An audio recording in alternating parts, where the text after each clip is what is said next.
All right, welcome. Today we're talking about how did Alexander Usyk, how was he able to beat Tyson Fury for a second time? As you know, Usyk beat Fury. I think he beat him, I don't know, 6, 7 months ago around March. So today we're talking about how Usyk was able to beat Tyson Fury a second time. I have up here number one, superior conditioning. I don't know if you've been following Usyk at all. His conditioning is superior. I mean, he doesn't do like weightlift. He does weightlifting, but not for like bodybuilder or nothing. He does specifically for boxing. So all of that conditioning, it played in hand when he was fighting with Tyson Fury. And sometimes boxers can go a little bit out of their element when they're trying to do conditioning, right? Because they do a little bit of different type of conditioning. But in this case, he was able to do a much better job. Usyk, even in the first time around, first time he fought a great fight. This time he did fight a good fight as well, but even a little bit better because Tyson Fury came better the second time. If you didn't watch the fight, he came better than the first time. So Fury was able to beat him just because, Usyk was able to beat Fury because of his excellent conditioning. And so I put up the superior conditioning. Number two, excellent defense. If you watch the fight, if you watch each round, when Usyk's in there, obviously Usyk's a left-hander, right? When he's jabbing with the right, every time he goes to throw a punch, he's punching here, punching to the body. He's had movement. He has good footwork. This is how I was able to get in and out because if you stand in front of Tyson Fury, who's almost 6'10", close to 300 pounds, you probably will be demolished. But Usyk knew that he had to stay in that southpaw stance, throw and move. And not only that, if you noticed, Usyk was able to hit Fury a lot of times with body punches. Fury was hit a lot of times with body punches that took the air out of him. This is another reason he was able to beat him the second time. And it's hard to beat somebody the second time because they kind of seen all your skills the first time. Usyk was kind of able to reinvent himself. And if you're familiar with boxing, that's exactly what he did, right? Number three, Usyk has great boxing skills. I talked about in the first video I did how Alexander Usyk was able to beat Fury.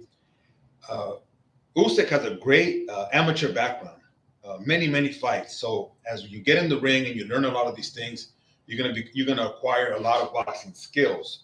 And so those skills are like on-the-job training. There's no way you can learn them in the gym. There's no way you can learn. You have to learn them inside the ring, and it has to be an actual fight. So that's what Usyk was able to do. What you guys don't know too, that Usyk, number four here, he has a cast iron jaw. He took a lot of shots from Fury, a lot of shots that other people would have went down. But I don't know what it is about Usyk, and these guys are tough, that they're able to withstand a lot of punishment and to stay in there. Usyk was able to stay in the defense. You know, he took shots, but he kept his chin down. He absorbed the punches. He recognized that he's fighting a man who's almost 6'10", 300 pounds. He looked deep from within himself, and he was able to take the shot, staying in defense, staying poised, staying, with his footwork. And that kind of gives you a cast iron jaw. I don't know if you remember David Toole from the late 90s, early 2000s. He also had that jaw too because he would keep that chin tucked. Unlike a lot of guys that keep the chin high, Usyk stays in that boxing stance. He stays in that stance, and he's moving, and he's throwing the jab, and he hits bang, bang, and he throws that quick left, hits Fury in the stomach. And then all of that, comes because the way he's in with the defense and with the offense at the same time. And also, he has the heart and the faith of a lion. So he's got the heart to stay in there, to know what he wants to do, but he also has the faith, and he's a great man of faith. And you can see when he was done, he prayed to the Most High because he has that faith that helps him overcome. He's an overcomer. That's why I put up a lion, because a lion, king of the jungle. Right now, he's the king of the jungle. Boxing, heavyweight boxing is the jungle. Well, Usyk is the king because he's the one that's got the belt. And he beat the best in the world, who was Fury. Again, a guy who's almost 6'10", 300 pounds. You can't say that lightly because anybody of us walking around, somewhere around 6 feet or whatever, that's a good size. But think about a guy who's 6'10", almost close to 7 feet. So these are the quick points. I like to make live videos about 5 minutes or about 4.5 minutes. So hopefully people are able to watch this video and learn a little bit from it. Again, Coach Eddie G, GF7 Fit. Amateur boxing background a couple of years. I like to break down boxing. I like to break down fitness. And, I teach at the college level. I teach exercise science. So I just looked at how a great athlete like Usyk and Fury, how they went about their business.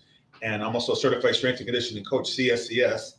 And so I work out collegiate athletes, Olympic athletes. So, and one of my great interests is boxing. I'd like to do boxing videos.